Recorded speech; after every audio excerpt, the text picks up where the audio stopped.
You are welcome to my channel Grammar School 26. এই ভিডিওতে আমরা বেশ কিছু গুরুত্বপূর্ণ ইংলিশ সেন্টেন্স এবং তাদের মিনিং শিখব। তারা মনে হয় রাতে কাজ করে। They seem to work at night. Kanta মনে হয় দিনে ঘুমায় না। Kanta doesn't seem to sleep at day. তো বাংলা বাক্যে মনে হয় বা মনে হওয়া থাকলে ইংরেজি করার সময় seem এই ভার্বটি ব্যবহার করতে হবে। তো এই রকম বাক্যের গঠনটা হলো subject plus seem plus to plus V1 অর্থাৎ ভার্বের প্রেজেন্ট ফর্ম, এরপর এক্সটেনশন। এখানে দেখো এই যে দে সাবজেক্ট, তারপর সিম, তারপর টু, তারপর ভার্বের প্রেজেন্ট ফর্ম ওয়ার্ক, আর অ্যাট নাইট এটা হলো এক্সটেনশন। আবার এই ধরনের বাক্যকে নেগেটিভ করার সময় সাবজেক্টের পরে ডন্ট বা ডাজন্ট ব্যবহার করতে হবে।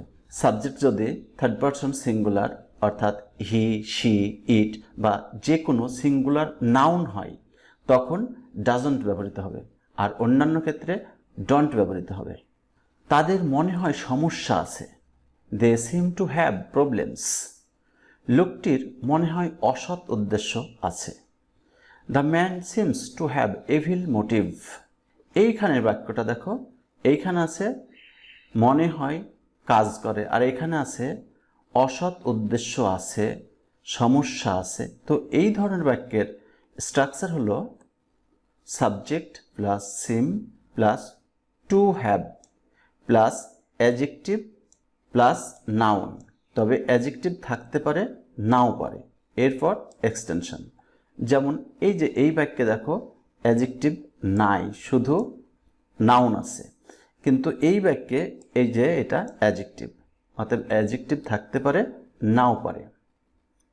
হারুন মনে হয় কাজটি করিয়াছে বা করেছে। Harun seems to have done the work. লোকটি মনে হয় তোমার জন্য অপেক্ষা করেছে। The man seems to have waited for you. এই দুটি বাক্যে দেখো টু হ্যাভ আছে, এখানেও টু হ্যাভ আছে, কিন্তু এইখানে নাউন থাকবে অথবা অ্যাডজেক্টিভ ও নাউন থাকবে। কিন্তু যদি ভার্ব আসে, এই যে কাজ করেছে, গিয়াছে, কিনিয়াছে, এইরকম যদি ভার্ব থাকে তখন সেই ভার্বের পিপি ফর্ম হবে, অর্থাৎ এর গঠনটা হবে subject plus seem plus to have plus V3। V3 মানে ভার্বের 3 নম্বর ক্যাটাগরি, অর্থাৎ পাস্ট পার্টিসিপল। যেমন এই যে ডু, ডিড, ডান, এই যে ডান, এখানে ওয়েট, ওয়েটেড, ওয়েটেড, এই যে এখানে এটা। তোমাকে বড় ক্লান্ত বলে মনে হচ্ছে। You seem to be very tired. এবার এইখানে দেখো সিমের পরে টু বি আছে, তারপরে অ্যাডভার্ব, তারপরে অ্যাডজেক্টিভ। আবার অ্যাডভার্ব ভেরিটা নাও থাকতে পারে, শুধু অ্যাডজেক্টিভও থাকতে পারে। কিন্তু এটার গঠনটা দেখো সাবজেক্ট সিম, তারপর টু বি, এর আগে দেখলাম আমরা টু হ্যাভ, এবার টু বি, তারপরে অ্যাডজেক্টিভ। এরকম বাক্য আরও দেখি। এটি মনে হয় একটা রটনা। It seems to be a rumour. মেয়েটিকে উদাসীন মনে হচ্ছে। এটার ইংলিশ হবে the girl seems to be indifferent. Indifferent এটা অ্যাডজেক্টিভ, এর অর্থ হলো উদাসীন। তাকে জনদরদি বলে মনে হয়। এখানে দেখো মনে হচ্ছে, এখানে মনে হয়, কিন্তু আমাদের দুইটাই present indefinite tense. He seems to be philanthropic. এখানে একটু ভুল হয়েছে, কেন সিমস হবে, এটার মতো সিমস হবে এখানেও। ফিলান্থ্রপিক মানে জনদরদি। বোঝাটিকে খুব ভারী মনে হচ্ছে। The load seems to be heavy. এই হেভি অর্থাৎ ভারী। খাবারটি বাসি মনে হয়েছিল। এইখানে দেখো মনে হচ্ছে, মনে হয়, আর এখানে হয়েছিল, অর্থাৎ এটা পাস্ট। এর ইংরেজি হবে the food seemed to be stale. এখানে সিম আর এখানে সিমড পাস্ট ফর্ম, আর স্টেল, স্টেল মানে বাসি। মাছগুলো পচা মনে হয়েছিল, এটাও past. The fishes seemed to be rotten. Rotten means পচা। তো এটার স্ট্রাকচারটা হলো সাবজেক্ট প্লাস সিম বা seems. Subject third person singular হলে সিমস হবে, আর যদি পাস্ট ফর্ম হয় অর্থাৎ পাস্ট টেন্সে থাকে তখন সিমড হবে। আর টু বি তারপরে অ্যাডজেক্টিভ বা নাউন। এখানে দেখো এই যে এইটা কিন্তু নাউন, আর এইটা এইটা এগুলি সব অ্যাডজেক্টিভ।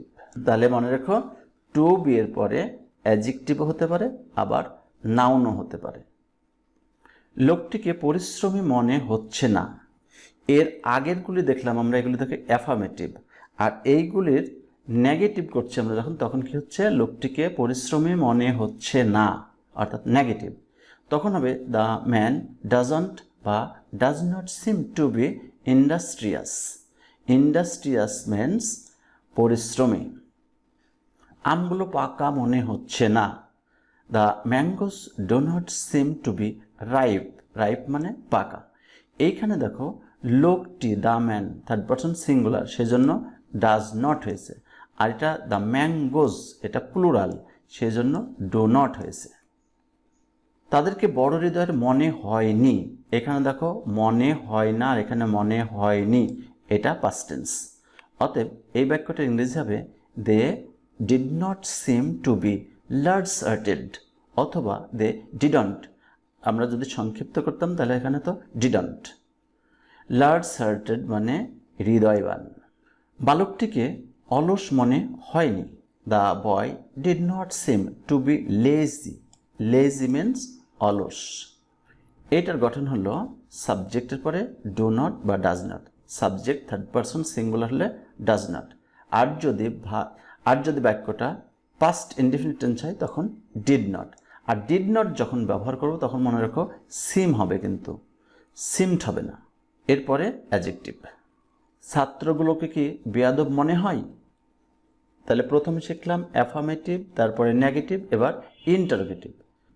এই বাক্যটার ইংরেজি হবে do the students seem to be impudent. Impudent মানে অভদ্র, বেয়াদব। তাকে কি পড়ুয়া মনে হয়? Does he seem to be studious. Studious means পড়ুয়া। সুমিকে কি বোকা মনে হয়? Does Sumi seem to be foolish. Foolish means বোকা। খাবারটিকে কি বাসি মনে হয়েছিল? এইগুলি আছে প্রেজেন্ট ইনডেফিনিট টেন্সে, আর এই দুইটা হলো পাস্ট ইনডেফিনিট। দেখো মনে হয় আর এখানে মনে হয়েছিল। ইংরেজি হবে did the food seem to be stale. তাকে কি মেধাবী মনে হয়েছিল? Did he seem to be meritorious. Meritorious means মেধাবী।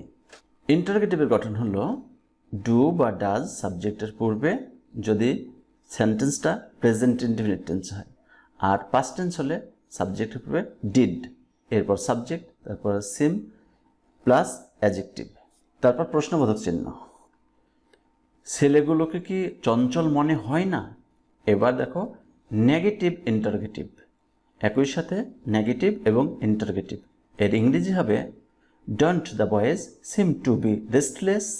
রেস্টলেস মিন্স চঞ্চল, অস্থির।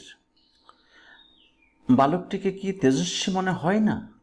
Doesn't the boy seem to be spirited. Spirited মানে তেজস্বী। লোকটিকে কি প্রতারক বলে মনে হয়নি? এইগুলি প্রেজেন্ট ইনডিফিনিট, আর এই বাক্যটা হলো পাস্ট ইনডিফিনিট টেন্স আছে, কারণ মনে হয়নি আছে আর এখানে মনে হয় না। এই বাক্যটার ইংরেজি হবে didn't the man seem to be a cheat. এই চিট মানে প্রতারক, ঠক। এইরকম বাক্যের গঠনটা হলো সাবজেক্টের পূর্বে ডন্ট বা ডাজন্ট প্রেজেন্ট ইনডিফিনিট টেন্সের বেলায়, আর যদি পাস্ট ইনডিফিনিট হয় তখন ডিডন্ট, এরপর সাবজেক্ট, এরপরে সিম প্রেজেন্ট ফর্ম কিন্তু, এরপর টু বি, এরপর অ্যাডজেক্টিভ। এই অ্যাডজেক্টিভের জায়গায় নাউনও হতে পারে, যেমন তাকে কি শিক্ষক মনে হয়নি, তাকে কি ডাক্তার মনে হয়নি, এখানে শিক্ষক ডাক্তার এগুলি নাউন, অর্থাৎ নাউনও হতে পারে। মনে হয় আজ বৃষ্টি হবে। It seems that it may rain today. মনে হয় সে কাজটি করবে। It seems that he will do the work. মনে হয়েছিল সে আমাকে সাহায্য করবে। It seemed that he would help me.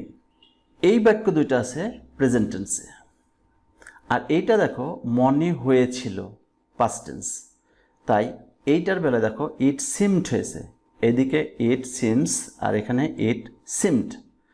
আর সবচেয়ে বড় কথা হলো দেখো আগেকারগুলিতে মনে হয় সাবজেক্টের পরে আছে, আর এখানে মনে হয় দিয়ে শুরু। যখন বাংলা বাক্য মনে হয় দিয়ে শুরু তখন আমরা সাবজেক্ট হিসেবে ইট নেব, তারপরে সিমস, ইট সিমস, এরপরে কনজাংশন হিসেবে দ্যাট নেব, তারপরে ওই বাক্যটা বসবে। ইট মে রেইন টুডে, দেখো প্রত্যেকটা জায়গায় তাই হয়েছে। মনে হয় সে কাজটি করবে, ইট সিমস দ্যাট সে কাজটি করবে, হি উইল ডু দ্য ওয়ার্ক।